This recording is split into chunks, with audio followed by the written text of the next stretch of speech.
దైవ చిత్తముగా, దైవ సరంగా.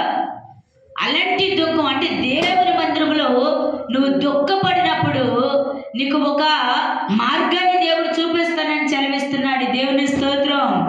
దైవ చిత్తమైన దుఃఖం బంధకాలను విడిపించింది. దైవ చిత్తమైన దుఃఖం మరణం నుండి తప్పించింది. దేవుని స్తోత్రం. ఈ లోకసరమైన దుఃఖం చాలా రకాలుగా ఉంటాయి. ఊట్నే ఎవరెవరి దగ్గర ఏడ్ చేస్తూ ఉంటారు. అలా కాదు. ఈ వాక్యాన్ని బట్టి మనం చూసుకుంటే నీ దుఃఖము దేవుని ఎదుట తెలియపరచబడునుగాక. కిందకి చదువు. అసలు అన్నమాట.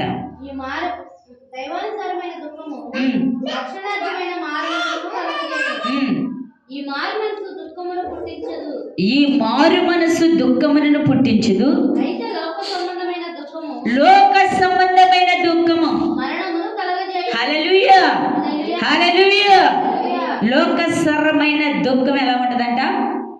మరణాన్ని పుట్టించిద్దంట. హల్లెలూయా. అందుకే చక్కగా యాకోబులో మాట రాసి ఉంటుంది, పాపము గర్భము ధరించి పరితపమయ్యి మరణాన్ని కంటదే అని ఉంటుంది. దేవుని స్తోత్రం. ఈ లోకసరమైన దుఃఖం మరణాన్ని కంటదే. చాలా మంది చూడండి, ఎందుకంటే లోకసరంగా మనం చూసుకున్నట్లయితే ఈ లోకసరమైన దుఃఖాలు చాలా ఉంటాయి. అయ్యో నా విసులో అశ్రద్ధగా ఉంటున్నారు. హల్లెలూయా, హల్లెలూయా, హల్లెలూయా. ఈ నూతన సంవత్సరమైన జీవితాలు మారకపోతే అది వ్యర్థమని ప్రభు చదివిస్తున్నాడు. హల్లెలూయా. చాలా మంది రకాలైన మాటలు వినపడుతూ ఉంటే మనం చూస్తున్నాము, కన్నులారా వింటున్నాము కూడా. అయ్యో నాకు ఫలానా వస్తువు కొనేస్తానన్నారు, కొనివ్వలేదు. ఈ లోకసరమైన దుఃఖానికి అలవాటు పడిన వారు ఎంతమంది లేరు?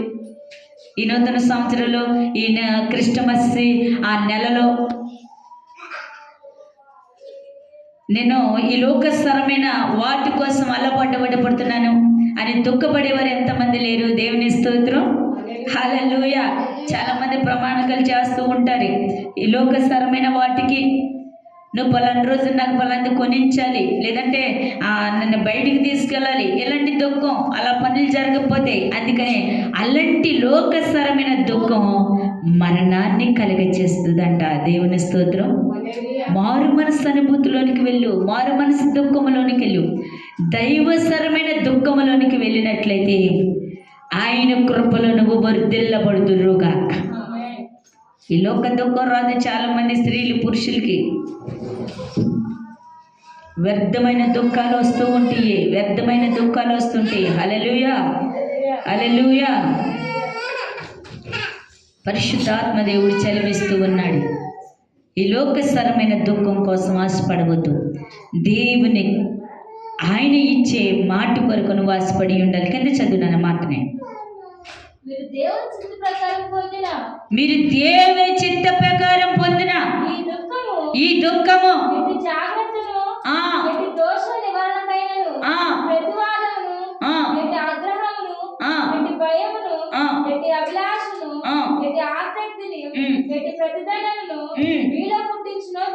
హల్లెలూయా. ఈ దుఃఖంలో ఎన్ని మార్గాలు ఉన్నాయి అన్నమాట.